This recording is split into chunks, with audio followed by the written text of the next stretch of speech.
50 ವರ್ಷ ಆಪ್ಕಾಮ್ಸು ಇರಲಿಲ್ಲ, ಯಾವ ಆಪ್ಕಾಮ್ಸು ಇರಲಿಲ್ಲ, ಯಾವ APMCನೂ ಇರಲಿಲ್ಲ, ಯಾವುದೂ ಇರಲಿಲ್ಲ.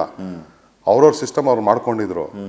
ಅವರು ನೀವು ಹೇಳ್ಬೋದು ಹೆಂಗೆ ಭಾರತಕ್ಕೆ ಬ್ರಿಟಿಷ್ ಅವರು, ಮೊಘಲ್ ಅವರು, ಫ್ರೆಂಚು, ಪೋರ್ಚುಗೀಸರು ಎಲ್ಲ ಬಂದಿದ್ದು ಏನಕ್ಕೆ? ಶ್ರೀಮಂತಿಕೆ ಇದ್ದಿದ್ದಕ್ಕೆ.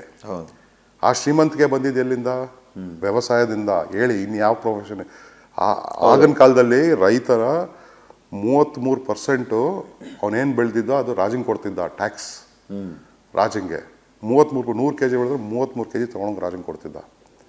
That is how the system ಮಾಡೋದು. ದಟ್ಸ್ ಅವ್ರು ರಾಜ ಎಷ್ಟು ಬೇಕು ಅವ್ರಿಗೆ ಇಟ್ಕೊಂಡು, ಅವ್ರ ಸೈನಿಕರಿಗೆ ಇದಕ್ಕೆಲ್ಲ ಇಟ್ಕೊಂಡು ಮಿಕ್ಕಿದನ್ನು ಎಕ್ಸ್ಪೋರ್ಟ್ ಮಾಡೋರು. ಹಡಗಲ್ಲಿ ಇದಕ್ಕೆ ಇವತ್ತೇನು ದುಬೈ ಎಲ್ಲ ಹೇಳ್ತಿರಲ್ಲ, ಅಲ್ಲಿಗೆ ಹೋಗೋದು, ಅಲ್ಲಿಂದ ಯುರೋಪ್ಗೆ ಹೋಗೋದು.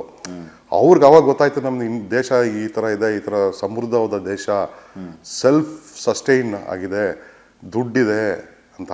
ಆವಾಗ ತಾನೇ ಬಂದಿದ್ದು ಆ ರಿಚ್ನೆಸ್, ಅಗ್ರಿಕಲ್ಚರ್ ಬಂದಿದ್ದು. ಪ್ರೂವನ್. ಇದು ಏನು ಇದೆಲ್ಲ ಪ್ರೂವನ್, ಇಟ್ ಇಸ್ ಪ್ರೂವನ್.